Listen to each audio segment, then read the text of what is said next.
você está tratando na sua pesquisa.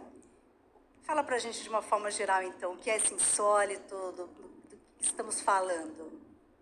Olha, essa foi uma pesquisa da minha tese de doutorado sobre as ideias de literatura negra e as ideias de literatura periférica, marginal periférica no Brasil. Então, basicamente, sobre a produção de autoras e autores negros e negras e autores vinculados a um movimento de produção cultural nas periferias, começando a partir de São Paulo, que depois se espalhou para todo o Brasil, né? E esse título ele tem uma dupla homenagem, digamos assim. A primeira homenagem é a um escritor aqui de São Paulo, Oswaldo de Camargo, que é extremamente importante para a história de movimentos negros, para a literatura negra brasileira, e que na década de 70 lançou uma novela chamada A Descoberta do Frio, que acabou de ser reeditada pela Companhia das Letras há coisa de menos de um mês.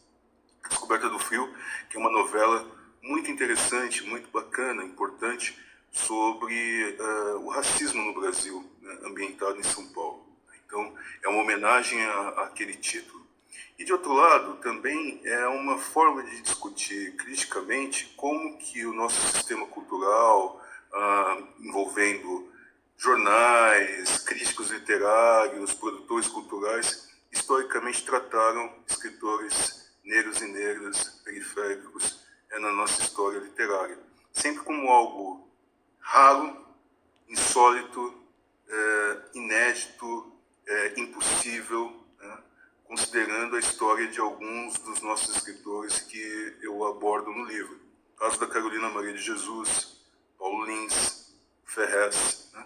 Como que certos romances, produções desses autores poderiam ter nascido dentro de favelas, das periferias, se eles teriam sido capazes de escrever esses livros, considerando, por vezes, os anos de instrução formal numa escola, ou se, eventualmente, teriam sido escritos por outras pessoas, né? Como se negros e negras, periféricos, marginais, à margem da cultura estabelecida, não fossem capazes de produzir obras como Quarto de Despejo, Cidade de Deus, Capão Pecado, etc.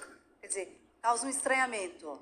Exatamente. Na crítica literária, enfim, na estrutura midiática que cobre literatura, causa um estranhamento que existam autores negros periféricos.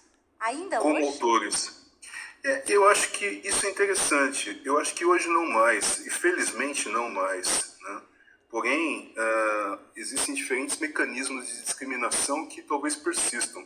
Mas hoje, isso tem a ver com a segunda edição desse livro, passado uma década da primeira edição, e como você mencionou, 20 anos que eu sugiro ir além na análise, não é mais estranho ver um conjunto de mulheres negras e autoras negras ganhando a cena literária e sendo extremamente importante para a nossa discussão sobre literatura hoje. Dá para imaginar a discussão sobre literatura no Brasil hoje sem Conceição Evaristo?